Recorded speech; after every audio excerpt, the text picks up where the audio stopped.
Most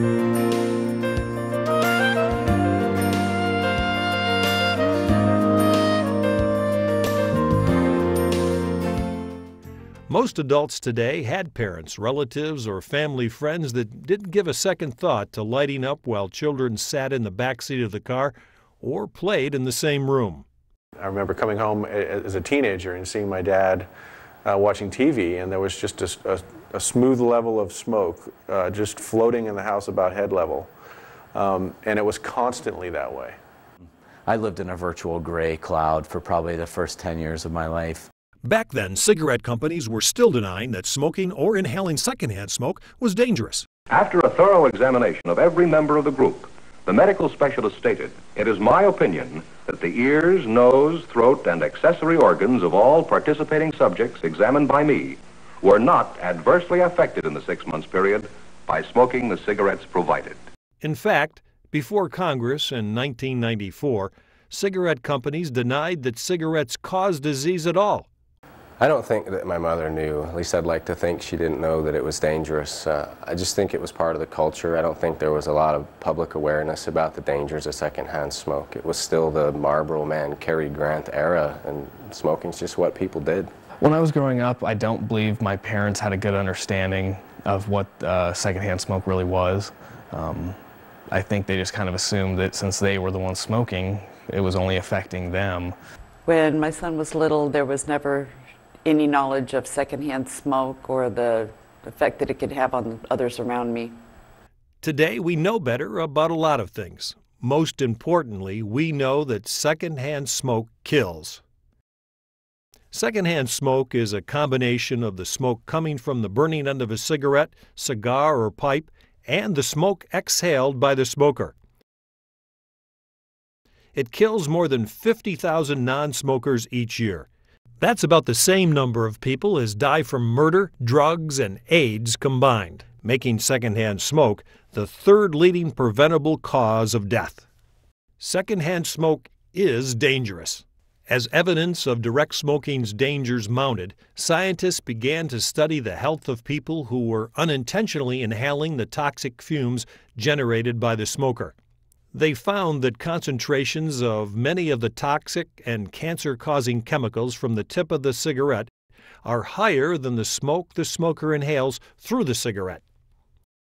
In 1993, the Environmental Protection Agency designated secondhand smoke as a Class A carcinogen, a substance known to cause cancer in humans. Then in 2006, the Surgeon General of the United States issued its most definitive report on the subject to date. The debate is over. The science is clear. Secondhand smoke is not a mere annoyance, but a serious health hazard that causes premature death and disease in children and non-smoking adults. Secondhand smoke is especially dangerous for children.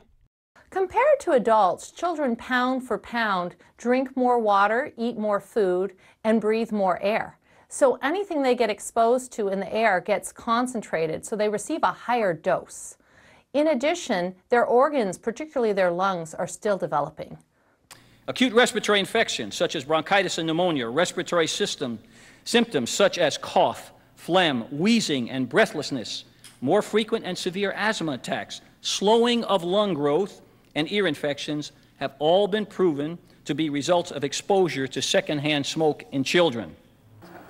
My brother was born with fairly severe asthma and battled with that most of his younger years.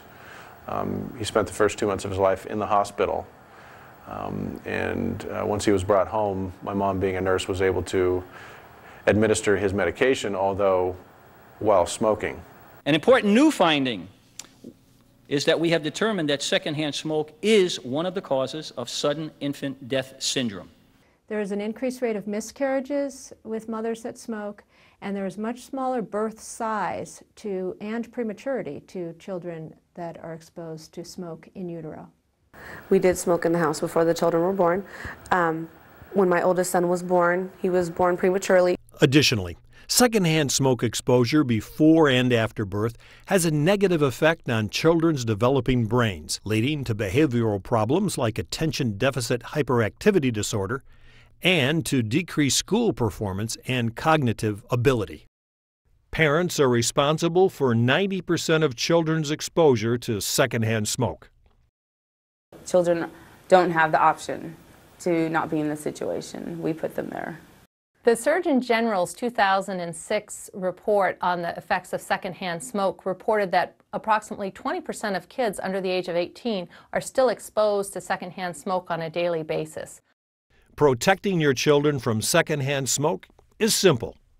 The best thing a smoker can do is quit, for the sake of their child's health, for the sake of their child's life. If they find that they can't quit, there's 3 constructive things they can do.